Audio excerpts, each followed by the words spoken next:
ان کو کس طرح پروٹیکشن دی جا رہی ہے اور یہ اسٹیٹ ریسورسز ان پہ کس قانون کے تحت خرچ کیے جا رہے ہیں، یہ ایک بڑا اہم سوال ہے۔ جی شبلی صاحب، کیا خیال ہے، کیا یہ ان افسروں کا جو یہ سارا کچھ کر رہے ہیں، ان کا مقدر بھی ایس سی سی پی کے چیئرمین والا نہیں ہونے والا؟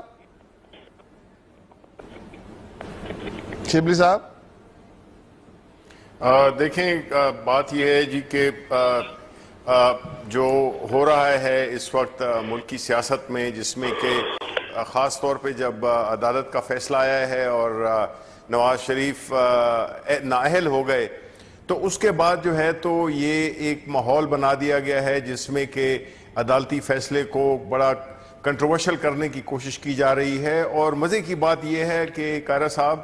کہ جو بنیادی الزامات ہیں ان کا وہ ذکر ہی نہیں کرتے، اور بات صرف اسی کو اٹھائے ہوا ہے کہ دیکھیں جی ہمیں صرف بیٹے کی کمپنی سے تنخواہ نہ لینے پہ ہمیں برطرف کیا گیا ہے۔ اس کا مقصد صرف اور صرف یہ ہے کہ عوام کی سمپتھیز حاصل کی جائیں اور عوام کو گمراہ کیا جائے کہ ان کا تو کوئی اور قصور نہیں تھا، اور یہ چونکہ اس مقابلے میں جو کہ انہوں نے جو جائیدادیں بنائی ہیں، جو پیسہ ملک سے باہر لے کے گئے ہیں مختلف کمپنیوں کے تھرو، تو اس کے مقابلے میں یہ ایک بہت چھوٹا سا ایک گناہ لگتا ہے۔ حالانکہ قانون کی خلاف ورزی تو ہے، وہ تو ہے، لیکن دکھانا یہ چاہ رہے ہیں کہ ان کے ساتھ زیادتی ہوئی ہے اور انہیں ایک بہت ہی چھوٹی سی بات پہ نااہل کیا گیا ہے، بیکاز یہ کوئی سازش ہوئی ہے ان کے خلاف کہ ان کو اقتدار سے علیحدہ کیا جائے۔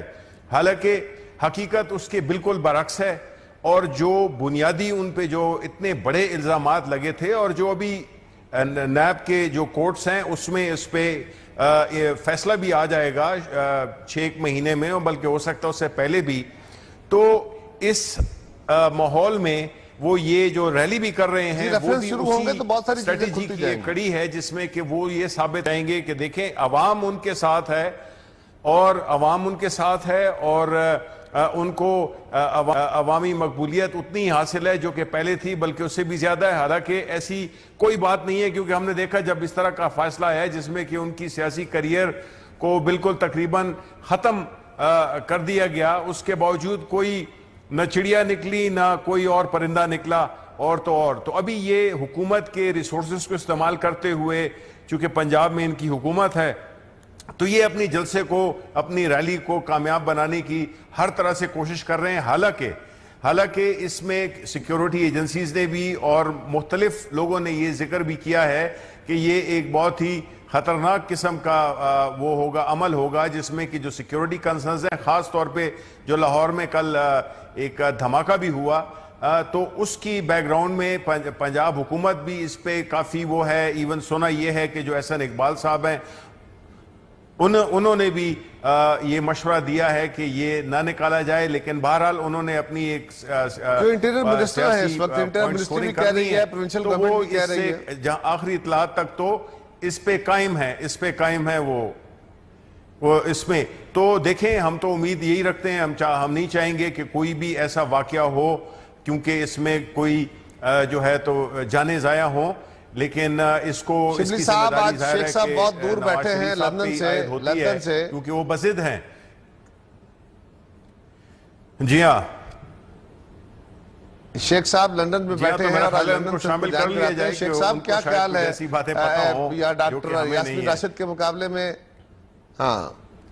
کہ کلثوم نواز شریف صاحبہ الیکشن لڑ رہی ہیں، پیپلز پارٹی کا کینڈیڈیٹ بھی ہم انشاءاللہ ایک سرپرائز دیں گے آپ کو، ایک اچھا کینڈیڈیٹ ہم لانچ کرنے جا رہے ہیں، اور کیا دیکھ رہے ہیں آپ پاکستان کے اندر ہونے والے؟ میں نے گفتگو سنی ہے، اور میں تو اس کو اس طرح دیکھتا ہوں جی کہ جو seat P M L N کی ہے اور وہاں سے جو ہے پرائم منسٹر کے جانے کے بعد خالی ہوئی ہے، اس پہ کوئی وجہ نہیں ہے کہ دوبارہ پی ایم ایل این کا امیدوار ہی جیتے گا۔ میں یہ سمجھتا ہوں کہ پچھلی دفعہ بھی پی ایم ایل این کا امیدوار جیتا، اور اس دفعہ بھی کیونکہ بہت حاضری، بہت توجہ، بہت سی ڈیولپمنٹ، بہت سی لوگوں کی محبت، اور آپ نے خود ہی اپنی گفتگو میں کہا کہ جب لاہور کے وزیر اعظم کو کورٹ جو ہے وہ ڈسکوالیفائی کرتی ہے، تو اگر سندھ کے وزیر اعظم پہ اور صدر پہ ریاکشن ہوتا ہے تو پھر لاہور کا ریاکشن بھی آپ اس کو جینون ایک اس میں رکھیں، آپ ایسے لاہور اور پنجاب کو جو ہے وہ ڈسکارڈ کرنے کی کوشش نہ کریں. میں یہ سمجھتا ہوں کہ ہر قیمت پہ بہت بڑے مارجن کے ساتھ, کیونکہ جو خاتون پچھلی دفعہ پی ٹی آئی کے ٹکٹ پہ الیکشن لڑی تھی, جو میرے تک اطلاع پہنچی ہے, اس کے بعد ان کا کتنا رابطہ رہا لوگوں کے ساتھ اور کتنی ان کی حاضری رہی, وہ اس کے اوپر بہت سے سوالیہ نشان ہے. وہ ہو سکتا ہے پورے پاکستان کا بڑا تگڑا ہے شیخ صاحب. یاسمین راشد صاحبہ مسلسل رابطے میں رہی ہیں اپنے حلقے کیا واپس اپنے حلقے کو. یہ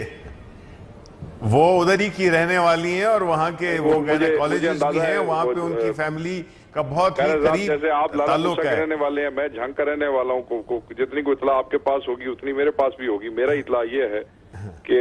اور دوسری بات اس کے بعد پنجاب میں ہماری گورنمنٹ تھی اور اوبیسلی گورنمنٹ ہے, اور ہم ان کو لوگوں کو وہاں پہ اپنے ایم پی ایز جو ہیں ہمارے وہ بھی کام کرتے رہے ہیں, ہمارے چیئرمین بھی کام کر رہے ہیں, ہماری اس حلقے سے 3 الیکشن مسلم لیگ جیت چکی ہے, یہ اسٹرانگ ہولڈ ہے, اور وزیر اعظم صاحب اسی لیے الیکشن ہے, کوئی شک نہیں. سارے بزی رہے ہیں پی ٹی آئی والے بہت سارے. بالکل شیخ صاحب اپوزیشن نے اب یہی کرنا ہوتا ہے, کلین سویپ ہوگی اور بہت بڑے مارجن کے ساتھ جیتیں گے. نمبر 1 تو میرے خیال میں اس پہ زیادہ آپ دونوں کا آ گیا موقف, میرا اس کے اوپر ریاکشن یہی ہے. اچھا, جہاں تک یہاں یہ کہا گیا کہ کلثوم نواز صاحبہ کو جو ہے وہ کہہ رہے ہیں کہ اب آپ ہمیں نوٹس آیا ہے کہ ان کو اپوائنٹ کریں, تو اگر کلثوم نواز صاحبہ کو کنسیڈر کیا جائے ان کو اپوائنٹ نہیں کریں, صدر اپنا نیا نہ چمبے والی بات ہے نہ کوئی نئی بات ہے, کیونکہ 1999 سے لے کے 2002 تک بھی کلثوم نواز صاحبہ ہی پارٹی کے عہدے پہ, جو سخت ترین وقت تھا 1999 سے 2002 کا, اس وقت بھی ذمہ داری جو پارٹی پریزیڈنٹ کی تھی وہ کلثوم نواز صاحبہ نے جو ہے وہ انجام دی, اور بڑے بہترین طریقے سے اس وقت کے حالات کے مطابق ایک خاتون جن کی فیملی کے اوپر اتنے سارے مسائل آئے, ان کا اور اس وقت کی ان کی جدوجہد قائرہ صاحب شبلی بھائی آپ سب کے سامنے ہے کہ انہوں نے پوری ہمت کے ساتھ جو ہے اپنے میل فیملی ممبرز کے نہ ہونے کے باوجود ان کی جدوجہد کو سارے لوگ بڑا ریکگنائز کرتے ہیں شیخ صاحب. وہ صرف سوائے اس فیصلے کے جس میں جنرل مشرف کے ساتھ وہ معاہدہ کر کے باہر جانا چلے گئے تھے, سوائے اس کے بلا شبہ ان کی جدوجہد بڑی کمال کی تھی.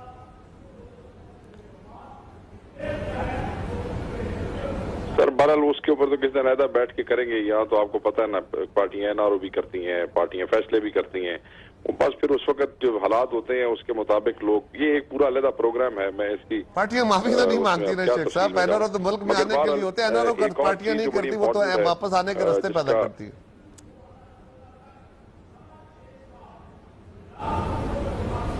نہیں قائرہ صاحب, وہ این آر او کے اندر لے دے میں گیا کیا تھا اور آیا کیا تھا یہ بھی تو دیکھیں نا. سارے کرمنل, سارے کیسز, پیسے کھانے والوں کے کیس بھی گئے, قتل کرنے والوں کے کیس بھی گئے, آنے کے لیے پارٹیاں سارے کیس بحال ہو گئے تھے الٹیمیٹلی, مطلب ہے کہ ظلم کرتی ہیں, یہ بھی ایک وہ سارے بحال ہو گئے تھے. وہ چلیں خیر, وہ سارے کیس بحال ہو گئے تھے اور اسی وجہ سے بی بی واپس آئی تو میاں صاحب کی واپسی کا راستہ کھلا تھا. شیخ وقاص صاحب, میں تو یہ گزارش کر رہا ہوں کہ وہ بی بی واپس آئی تھی تو میاں صاحب کی واپسی کا راستہ کھلا تھا. جی دونوں پارٹیز کا کوئی اتنا اچھا ریکارڈ نہیں ہے, لیکن میں قائرہ صاحب سے یہ پوچھنا چاہوں گا, وقاص صاحب کی ان کا کون کینڈیڈیٹ ہوگا, اور آیا وہ الیکشن لڑنے کی وہ کر رہے ہیں, کیونکہ ماضی میں بھی ہم نے دیکھا ہے کہ ان کی پرفارمنس ادھر ووٹوں کے لحاظ سے کوئی اچھی نہیں تھی, خاص طور پہ مطلب ہے پہلے جہانگیر بدر صاحب تھے, انہوں نے خدا ان کو بخشے, اور اس سے پہلے جو ہے الطاف قریشی تھے ان کی پارٹی کے 2002 میں. شیخ صاحب کو بات کہنا چاہ رہے ہیں, اس لحاظ سے جو ڈیفرنس تھا وہ بہت زیادہ تھا. شبلی صاحب, شیخ صاحب کوئی بات کرنا چاہ رہے ہیں, اگر ہم ان کی بات سن لیں, وہ بھی بات کر لیں گے. دور بیٹھے ہیں کہ قائرہ صاحب آپ بتا دینا آپ کا کوئی کینڈیڈیٹ کھڑا ہو رہا ہے کہ نہیں ہو رہا. چلیں وہ شبلی صاحب وہ بتاتے رہیں گے. میں نے میرے خیال ہے 3 دفعہ کہا ہے کہ پیپلز پارٹی آپ کو ایک سرپرائز کے طور پہ کینڈیڈیٹ دے گی, اور اچھا مضبوط تگڑا کینڈیڈیٹ دے گی. یہ میں 3 دفعہ آلریڈی کہہ چکا ہوں سر. آپ سرپرائزز چھوڑیں نا جی. اب مجھے اجازت ہو تو میں اس پہ گفتگو کر لوں. وہ جو آپ نے ریلی کے حوالے میں نے لطیفہ نہیں سنایا جی, میں نے آپ کو بتایا کینڈیڈیٹ دیں گے سر. جی شیخ صاحب, وہ جو ریلی کے حوالے سے آپ, اچھا سر یہ ریلی کے حوالے سے بات ہو رہی ہے, اچھی بات ہے, ہر پارٹی کا کینڈیڈیٹ ہوگا, اچھی بات ہے, ہر کسی کو اپنا حساب کتاب، اپنی جدوجہد اور وہ کہاں کھڑے ہیں لاہور میں، اس کا اندازہ ہو جائے گا. میرے خیال میں یہ بہت بہتر ہوگا اوبیسلی، کیونکہ یہاں پہ یہ سیٹ ہے. میں تو خان صاحب بھی زور لگائیں گے، اس میں بلاول صاحب بھی زور لگائیں گے، جلسے کریں گے، ریلیاں کریں گے، پتہ لگ جائے گا کہ کون کہاں کھڑا ہے اور کہاں نہیں کھڑا ہے. اینی وے ریلی میں آنے اور ریلی جو میاں نواز شریف کی ریلی روکنے والی بات کہ وہ اس پہ نہ آئے اور وہاں پہ دھماکہ ہوا، اور یہ دیکھیں یہ بڑا افسوسناک ہے کہ وہاں پہ دھماکہ ہوا، اس میں معصوم جانوں کو ضیاع ہوا، اس میں بے گناہ لوگوں کی جانیں گئیں. اس ملک میں we are at war for many years now. اس ملک میں جو ہے وہ اس قسم کے حالات رہے ہیں، مگر سیاست جان جو لیڈر ہیں جو یہ دنیا کو بتاتے ہیں کہ ہمیں دہشت گردوں کے خلاف کھڑے ہونا ہے، میرے خیال میں ان کو نہیں بھاگنا چاہیے حالات سے. زندگی موت اللہ تعالیٰ کے ہاتھ میں ہے. میری ذاتی رائے تو یہ تھی کہ جو کچھ مرضی ہو جاتا میاں نواز شریف کو آنا چاہیے تھا، اور مجھے خوشی ہے کہ میری پارٹی کے لیڈر نے بھی یہی ڈیسائیڈ کیا ہے کہ ہی از کمنگ اینی وے. ان کو آنا چاہیے حالات جیسے بھی ہوں، اور ان کو عوام میں سے ہو کے آنا چاہیے، اور انہوں نے یہ فیصلہ جو کیا ہے وہ درست کیا ہے. یہ بھی ٹھیک ہے کہ سیکورٹی کنسرنز اپنی جگہ پہ موجود ہیں، مگر یہ دیکھیں کہ یہ سیکورٹی کنسرنز پاکستان کے ہر ایک کامن آدمی کے لیے، بڑے آدمی کے لیے، لیکن شیخ صاحب یہ سارا پار شو کیوں، کس کو دکھانے کے لیے کر رہے ہیں؟ جس نے سازش کی ہے اس کے لیے کر رہے ہیں. اب یہ لیڈروں کو نا نکال لیں ذرا، شیشوں میں سے، ڈبوں میں سے، کمروں میں سے باہر نکال لیں. فلانے کو باہر نہیں نکالنا کیونکہ اس کے بزرگ جو تھے وہ دھماکے میں اڑ گئے تھے. فلانے کو نہیں نکالنا کہ فلانا دھماکہ ہو جائے گا. اور بھائی اگر یہ ملک بچانا ہے نا تو ڈبوں میں سے نکالیں ان کو. نہیں، چاہے وہ عمران خان ہو، چاہے میاں صاحب ہوں، چاہے شیخ صاحب جن کے لیڈر اڑ چکے ہوں ان کو یہ خدشات ہوتے ہیں. میاں صاحب کو تو خدشہ نہ دہشت گردوں سے کل تھا نہ آج ہے.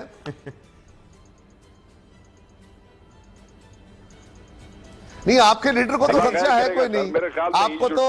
کو تو ان ساری قوتوں کی بلیسنگ رہی ہے. مجھے بڑی تقویت ملی ہے نا کہ میری پارٹی کی بھی رائے یہ ہے. میں تو سمجھتا ہوں لڑنا چاہیے دہشت گردوں سے، ان کی ایسی کی تیسی ان سے لڑنا چاہیے. ان کو پتہ لگے کہ لیڈران جو ہیں اس قوم کے وہ کسی چیز سے نہیں ڈرتے، کسی دھماکے سے نہیں ڈرتے. اور باقی مسلمان کا ایمان ہے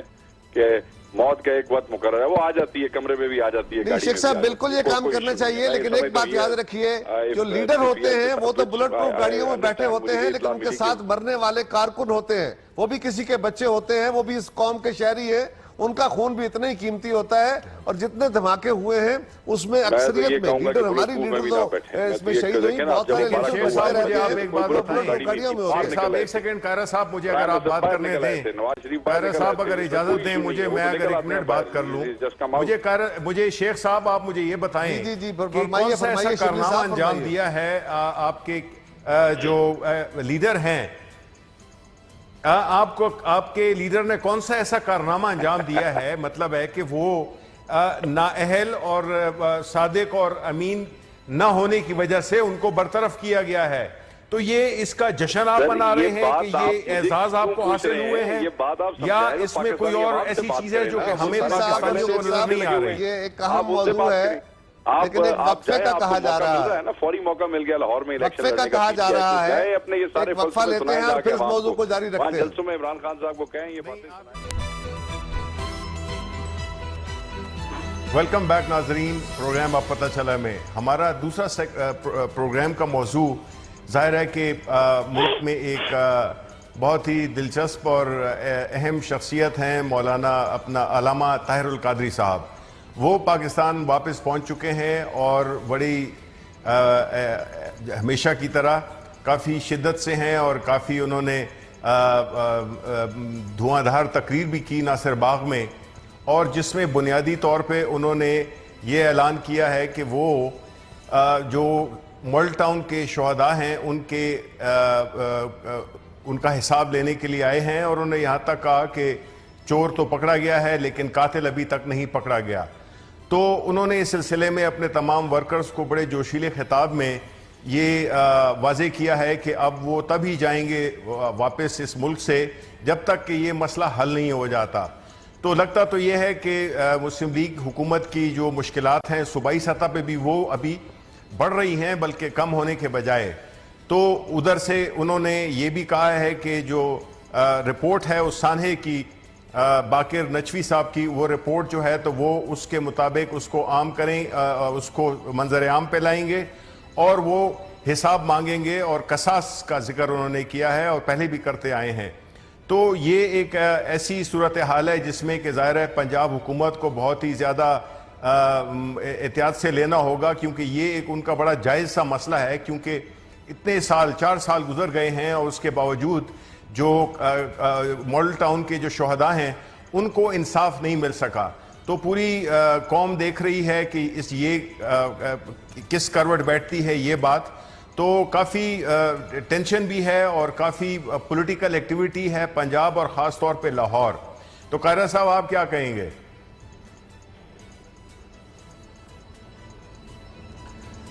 جی شبلی صاحب، جی قائرہ صاحب، میں بھی لاہور میں ہی تھا اور ڈاکٹر طاہر القادری صاحب تشریف لائے ہیں. ان کا بڑا جوش و خروش سے ان کے کارکنوں نے استقبال کیا آج ایئرپورٹ پہ لاہور،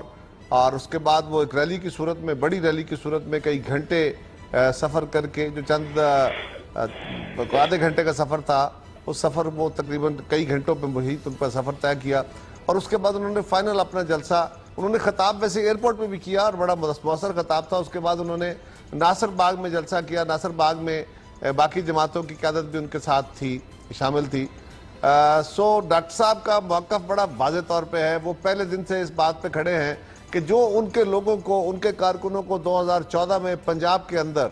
پولیس نے بے گناہ لوگوں کو قتل کیا تھا اور ان پہ گولیاں چلائی تھی، 14 لوگ جس میں 2 خواتین تھیں، وہ غریب لوگ، وہ ان کے غریب فالوور، ان کو بلا وجہ، بغیر کسی اشتعال کے، بغیر کسی خدشے کے، کوئی آگ نہیں لگ رہی تھی، کوئی گولیاں نہیں برس رہی تھی، کوئی لوگوں کی جان و مال خطرے میں نہیں تھی، ان کو گولیاں مار دی گئیں.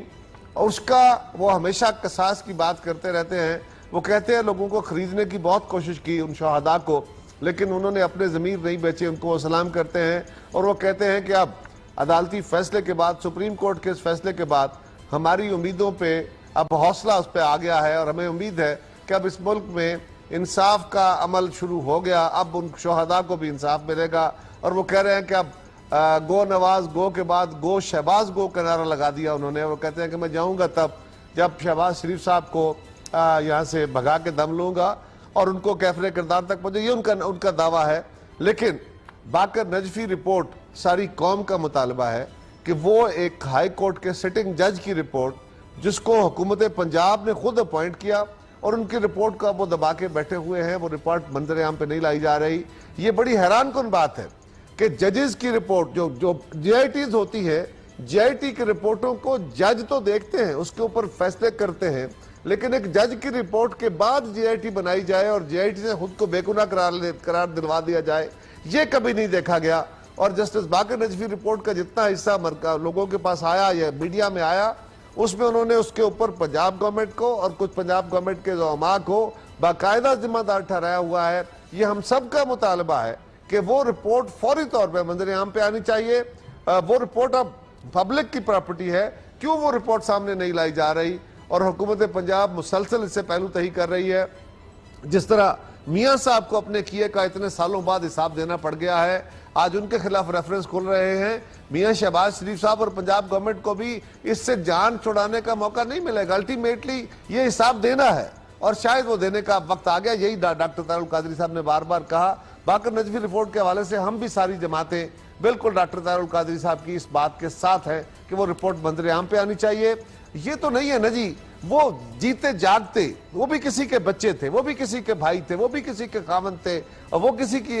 کسی کی بہنیں اور مائیں تھیں جن کو قتل کر دیا گیا، جن کو گولیاں مار دی گئیں، اور ڈے لائٹ میں، براڈ ڈے لائٹ میں، بغیر کسی اشتعال کے 14 لوگ قتل ہو گئے، 80 لوگ 85 لوگ 90 لوگ زخمی ہو گئے، اور کسی کو، اور انہی کے خلاف پرچہ درج ہوا، معاملہ ٹھپ ہو گیا اور جے آئی ٹی نے سب کچھ فارغ کر دیا. یہ کیسے ممکن ہے؟ یہ نہیں چلے گا. اور وہ ڈاکٹر صاحب یہ جتنا مرضی ہم کہتے رہے ان کے خلاف، مسلم لیگ جتنا مرضی بولتی رہے، لیکن آج انہوں نے لاہور میں بڑا زوردار انٹری ڈالی ہے، اور لگتا ہے کہ لاہور کا ماحول اب گرم ہونے میں یہ نقطہ آغاز بنا ہے. آئندہ آنے والے دنوں میں یہ الیکشن اور ماحول کو گرم کرے گا. جی شیخ صاحب.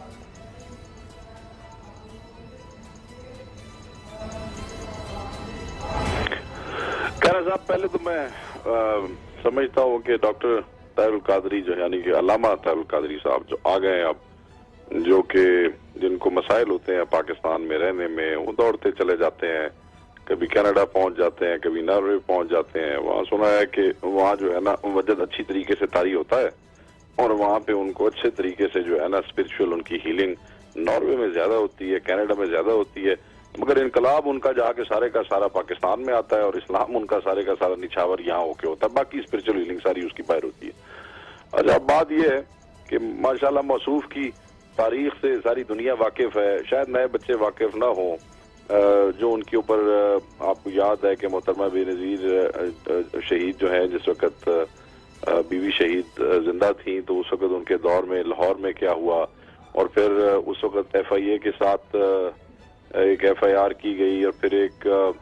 ون مین ٹریبونل قائم کیا گیا ہائی کورٹ کا، اور ہائی کورٹ کے اس جج نے موصوف کے بارے میں کیا ڈکلیئر کیا، وہ ایک بڑی مذہقہ خیز سی ایک تاریخ ہے تاریخ ہے،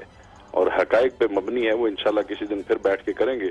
یہ اس قسم کے لوگ جو میں یہ سمجھتا ہوں کہ دوسرے ملکوں کی ایجنسیوں کے لیے کام کرتے ہیں، صرف انقلاب برپا کے لیے پاکستان آ جاتے ہیں، لوکل الائنسز بناتے ہیں، پھر دوڑ جاتے ہیں،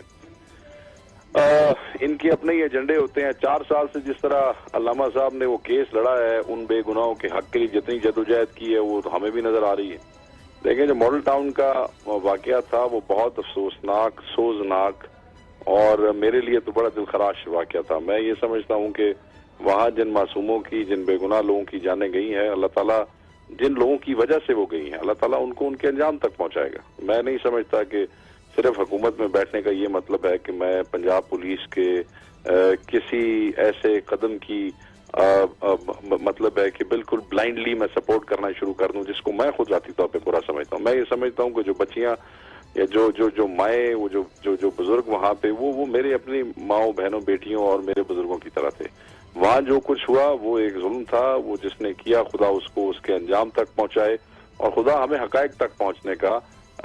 کی بھی توفیق دے، تاکہ ہم ادھر ادھر انگلیاں اٹھانے کی بجائے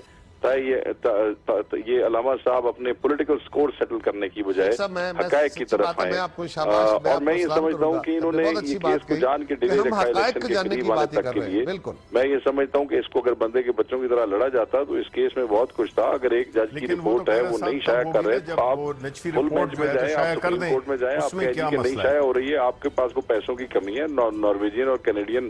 مال مکدا ہی نہیں جناب، تو وہ جو ہے اس پہ جاتے اور صاحب یہ بات اپنی جگہ معتبر ہے کہ شیخ صاحب نے بڑا واضح طور پہ یہ بات کہی ہے کہ اس کو کنڈیم بھی کیا ہے، قاتلوں کو کیفر کردار تک پہنچانے کا بھی کہا ہے، اور دعا یہ کی ہے کہ ہم حقائق تک پہنچ سکیں۔ اللہ تعالیٰ بڑی خواہش ہے کہ اللہ تعالیٰ ان بے گناہ معصوم لوگوں کے جو اصل قاتل ہیں، یا جن کی بے وقوفی سے، یا جن کی جو ہے وہ کیا اس کو کہتے ہیں بدماشی کی وجہ سے، یا اس کی وجہ سے ان کی جانیں گئی ہیں، اللہ تعالیٰ ان لوگوں کو ان کے انجام تک پہنچائے۔ خدا شیخ صاحب پر علامہ صاحب کے ساتھ تو آپ کی قیادت کا بڑا قرب کا رشتہ رہا، بڑی محافظ سی، بڑے سالوں ان کے بزرگوں کی بھی، میاں صاحب کی بھی۔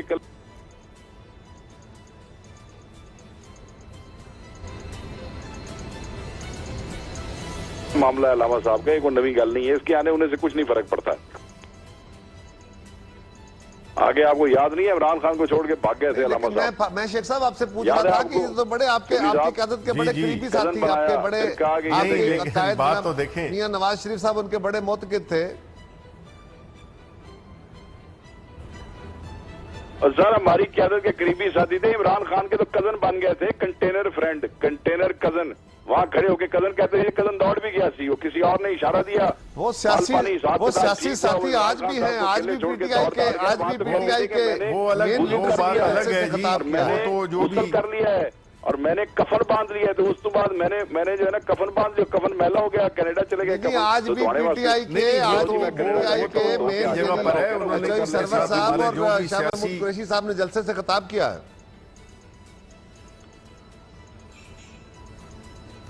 بالکل، تو یہ تو ہمارا جو سیاسیوں کے ساتھ وابستگی ہے وہ تو سیاسی ہے، لیکن یہ جو مقدمہ اور یہ جو کیس آپ پہ ہے یہ بہت ہی سنجیدہ نوعیت کا ہے، اور یہ آپ کی مشکلات میں بہت زیادہ اضافہ کرے گا جب آپ کے سر پہ اور بہت سارے مسئلے مسائل کھڑے ہیں۔ نہیں، میں نے کہا کہ میں نے تو کہہ دیا کہ جو جنہوں نے یہ کام کیا ہے، شبلی صاحب، شیخ صاحب کی بہرحال اس بات کو میں اپریشیٹ کرنا چاہیے کہ انہوں نے کہا کہ جو بھی گناہ گار ہیں وہ کیفر کردار تک پہنچنے چاہیے، ان کو سزا ملنی چاہیے، سب کے لیے غلط ہے۔ یہ اچھی بات ہے۔ نہیں وہ بالکل ٹھیک ہے بات قاہرہ صاحب، ان کو شیخ صاحب ہمیں اپریشیٹ کرنا چاہیے اس بات کو کہ شیخ ہم اس کو صاحب بالکل اپریشیٹ اور کرتے ہیں، باقر نجفی لیکن رپورٹ بات اس یہ کا ہے پہلا طریقہ کہ کار جب یہ آپ ہوگا کہ حکومت باقر میں نجفی ہوتے ہیں تو رپورٹ جو ہے صرف وہ منظر دعائیں نہیں کرتے ہیں بلکہ آپ عمل بھی کرتے ہیں، بیکاز اللہ تعالیٰ نے آپ کو موقع دیا ہوتا ہے کہ آپ اپنے جو بھی اعمال ہیں اس کا حساب دے سکیں عوام کو، بیکاز یہ تو ایک جمہوریت بھی ہے نا جی، یہ کوئی اور ایسا سسٹم تو ہے نہیں جس میں کہ ہم صرف جو ہے تو یہ کہیں کہ جی ہم بالکل ہماری ساری سنسیریٹی ہے، یہ ہے وہ ہے، لیکن اصل چیز ہے وہ یہ ہے کہ ان کی جو رپورٹ ہے وہ شائع کی جائے۔ اور 4 سال ہو گئے ہیں نا، اگر اتنا آپ پاکستان مسلم لیگ کی حکومت کو اگر اتنا بھی عوام کے بارے میں اتنا خیال ہے، جمہوریت کتنے وہ پرچار کرتے ہیں، الیکشن لڑنے کے لیے وہ تیار ہوتے ہیں، تو یہ بھی تو فرائض میں سے ہے نا، یہ ان کی ڈیوٹی ہے، یہ کوئی احسان تو نہیں ہوگا، یہ حق بنتا ہے طاہر القادری کا اور پاکستانی عوام کا کہ وہ اس کا حساب مانگے اور اس کے بارے میں جلد سے جلد انصاف کیا جائے۔ قادری صاحب کو ایک طرف رکھیے، یہ انصاف کا تقاضا ہے، یہ پاکستان کے اداروں کی ذمہ داری ہے، یہ پروونشل گورنمنٹ کی ذمہ داری ہے کہ وہ رپورٹ کو شائع کرے اور جو گناہگار ہیں ان کو سزا دے، یہ تو بات طے شدہ ہے، اس میں تو کوئی دوسری رائے نہیں۔ اور شیخ صاحب اس بات کو ہمارے ساتھ انڈوس کر رہے ہیں کہ باقر نجفی رپورٹ بھی آنی چاہیے، گناہگاروں کو سزا بھی ملنی چاہیے اور ان معصوموں کو انصاف ملنا چاہیے، یہ بات تو درست ہے، اس کے لیے حقائق تک پہنچنا بہرحال یہ بات بالکل درست ہے۔ بالکل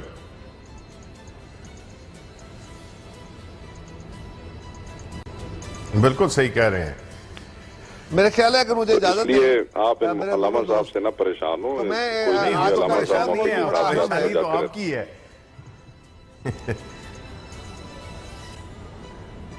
شیخ صاحب اگر آپ جی شبلی قاہرہ صاحب صاحب اجازت دیں تو ایک اور موضوع بڑا اہم ہے کیونکہ وقت ذرا محدود ہے ہمارے پاس۔ آج کے اخبارات میں یہ خبر آئی، میں تو لاہور میں تھا، خبر یہ ملی کہ گورنمنٹ کی طرف سے وزیر قانون نے جو کہ ایک بل پیش کیا ہے، الیکٹورل ریفارمز بل، یہ آئین کے اندر کچھ ترامیم بھی اس کی ریکوائرمنٹ ہوں گی۔ 2014 یا 15 سے ایک کمیٹی بنائی گئی تھی جو الیکٹورل ریفارمز پہ کام کر رہی تھی۔ پاکستان کے اندر جمہوریت کے پنپنے کا اور جمہوریت کے استحکام کے لیے ضروری ہے کہ لوگوں کو اپنے بیلٹ کے اوپر، اپنے ووٹ کے اوپر، اپنے جو چناؤ کا حق ہے اس کے اوپر اعتماد ہو کہ ہم جس کو ووٹ ڈالیں گے ہمارا ووٹ اس تک پہنچے گا اور ہمارے ووٹ سے تبدیلی آئے گی۔ جب لوگوں کو یہ یقین ہوگا کہ ہمارے ووٹ سے تبدیلی آئے گی تو تبھی پاکستان میں صحیح معنوں میں جمہوریت جو ہے وہ پنپ سکے گی، لوگوں کے رویوں میں ڈیموکریسی آ سکے گی۔ اور اس کے لیے پہلا قدم،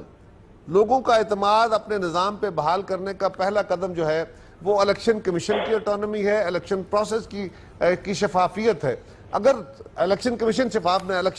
نہیں ہوگا، الیکشن کمیشن امپاورڈ نہیں ہوگا، لوگوں کو یہ یقین نہیں ہوگا، لوگوں کے الیکشن چھین لیے جائیں گے تو پھر اس ملک کے اندر ڈیموکریسی صحیح معنوں میں آگے نہیں بڑھ سکے گی۔ اس کے لیے ہر گورنمنٹ میں ہر دور میں کوشش کی گئی کہ الیکٹورل ریفارمز کر کے الیکشن لاز کو درست کیا جائے۔ کئی سارے قوانین ہیں، اب خبر یہ ہے کہ کوئی 8 قوانین جو ہیں وہ سابقہ رکھے گئے، بہت ساری نئی تجاویز بھی آئی ہیں۔ اس پہ مین کمیٹی نے کام کیا، اکراس دا بورڈ دونوں ہاؤسز کی ساری جماعتوں پہ مشتمل کمیٹی تھی، اس نے کچھ 90 کے قریب میٹنگیں کی ہیں تقریباً، اور ان میٹنگوں میں مین کمیٹی بھی اور اس کی سب کمیٹیاں بنائی گئی، انہوں نے بھی کوششیں کی ہیں، کئی طرح کی ریفارمز انٹروڈیوس کی گئی، الیکشن کمیشن کی پاورمنٹ کے لیے، الیکٹورل ووٹنگ کے لیے۔ شبلی صاحب آپ بھی شاید اس کا ایک حصہ رہے، آپ اس پہ روشنی ڈالیے۔ اور جو ہے بائیو میٹرک آئیڈینٹیفیکیشن کے لیے کس طرح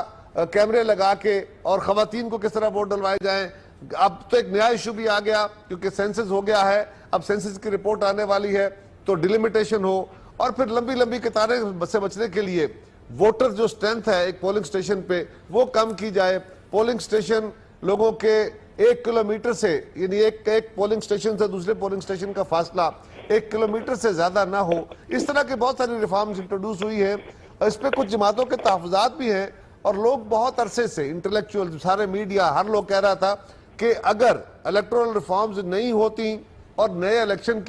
کا کام شروع ہو جاتا ہے تو پھر نیا الیکشن بہت سارے مسائل کا گڑھ بنے گا، مسائل کا حل نہیں بنے گا۔ اس لیے کہ ڈیلیمیٹیشن بھی ہونی ہے، آئینی طور پہ یہ طے ہو گیا کہ اب تو ڈیلیمیٹیشن ہوگی کیونکہ سینسس ہو چکا، اور اس کے بعد نئے الیکشن کے لیے نئی ووٹر لسٹنگ کیسے بنے گی، یہ سارا عمل۔ تو شبلی صاحب آپ کی جماعت نے بھی اس پہ بڑا کام کیا, ہماری جماعت نے بھی اس پہ بڑا کام کیا, گورنمنٹ کے ساتھ ہمارے اختلافات بھی رہے. کیا خیال کرتے ہیں لیکن جو کچھ چیزیں رہ بھی گئیں وہ یعنی ایکسپیکٹیٹس کو جو باہر کے بیٹھے ہوئے پاکستانی ہیں ان کو رائٹ ٹو ووٹ نہیں ملا, ان کو اس پہ پیش رفت نہیں ہوئی, الیکٹرانک ووٹنگ پہ پیش رفت نہیں ہوئی, کیا خیال ہے آپ کا؟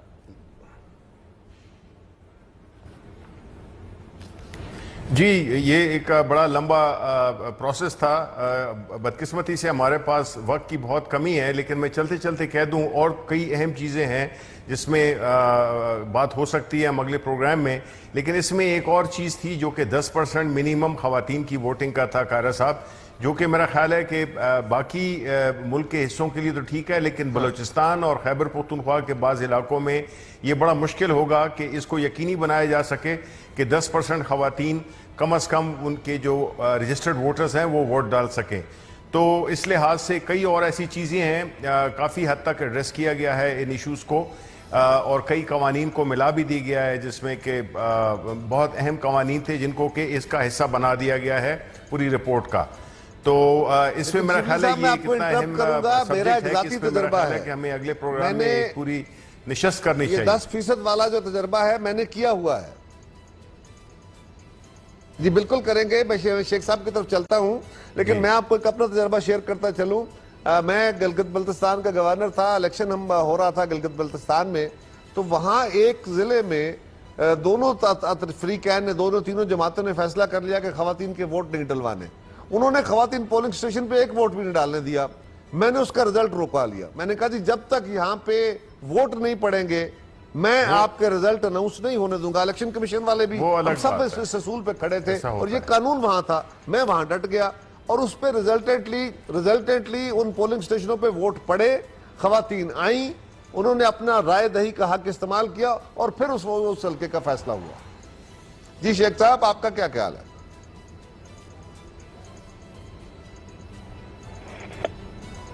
سر بات یہ ہے کہ جو نئی تجاویز شامل ہوئی ہیں اس میں نئی انتخابی فہرستوں کی تیاری, نئی حلقہ بندیوں کی تشکیل, نو کاغذات نامزدگی کو اور آسان اور بہتر کرنا. کا آپ کو پتہ ہے کہ یہ بھی ایک دو مثالیں ایسی ہیں کہ جہاں لوگوں کو سمجھ نہیں آئی کہ وہ پوچھ کیا رہا ہے کاغذات نامزدگی میں, لکھا کیا ہوا, اور سپریم کورٹ نے اسی پوائنٹ کے اوپر ان کو پھر بعد میں ڈسکوالیفیکیشن سے نکال دیا, کیونکہ کاغذات جو تھے وہ اتنے مشکل تھے کہ سپریم کورٹ نے کہا کہ بھائی یہ کیا ہے کہ یہ موضوع مانی چیزیں لکھی ہوئی ہیں, بندے لکھیں کیا. پولنگ اسٹیشنوں میں نگرانی کے لیے کیمروں کی بات ڈالی گئی ہے, خواتین ووٹر کی شمولیت, انتخابی عملے کے اختیارات, انتخابی ذمہ کو جلدی نپٹانا. جو اہم تجاویز شامل نہیں بل میں شامل نہیں, وہ الیکٹرانک ووٹنگ اور بایو میٹرک ووٹنگ کے حوالے سے کوئی حتمی فیصلہ نہیں ہو سکا. سمندر پار پاکستانیوں کو ووٹ دینے کا حق دینے کے معاملے پر کوئی خاص پیش رفت نہیں ہوئی, جبکہ Noon, Peoples Party, P T I سب یہ چاہتے تھے کہ یہ ہو, کیوں نہیں ہو سکا. اوبیسلی وہ لوگ جو کمیٹی کے اندر تھے وہ اس بات کا جواب اپنی پارٹیوں کو اور پھر بعد میں عوام کو ضرور دیں گے. الیکشن کمیشن کو مکمل طور پر مالی و انتظامی خود مختاری حاصل ہوگی, وچ از ویری امپورٹنٹ. اس کے بغیر یہ آپ کو پتہ ہے کہ ممکن نہیں ہے. نئے قانون سے الیکشن کمیشن مالی انتظامی اور ذمہ داریوں کے حوالے سے مکمل با اختیار ہوگا. اور باقی بہت ساری چیزیں ہیں, لمبی چوڑی چیزیں ہیں. قومی اسمبلی کے لیے خیرہ صاحب معذرت چاہتا ہوں کیونکہ ہمیں یہاں کہا جا رہا ہے کہ اللہ واسطے لڑنے پروگرام کا وقت اب تقریباً ختم ہو گیا ہے کہ ہمارا پروگرام چلتے ہیں. یہ الیکٹورل ریفارمز کا بل جو ہے اللہ کرے یہ بل لے ہو گیا, اس میں جماعتیں اپنا نقطہ نظر جو ہے وہ اسمبلی کے فلور پہ بھی دیں گی, اور اسمبلی کے فلور پہ بھی اللہ کرے کہ ہم وہ قانون بنانے اور اس کا عمل درآمد کرنے میں کامیاب ہو جائیں جس سے پاکستان میں ایک شفاف الیکشن کا پروسیس جس پہ لوگوں کا اعتماد ہو, اعتبار ہو, مجھے یہ یقین آ جائے کہ جو میرا ووٹ ہے وہ اس ملک میں تبدیلی میں اپنا حصہ ڈال رہا ہے, وہاں سے ہمارا جمہوری استحکام کا سفر شروع ہوگا اعتبار کے ساتھ ساتھ. خواتین و حضرات پروگرام کا وقت ختم ہوا, اجازت دیجیے, کل پھر حاضر ہوں گے نئے موضوعات کے ساتھ. اللہ حافظ.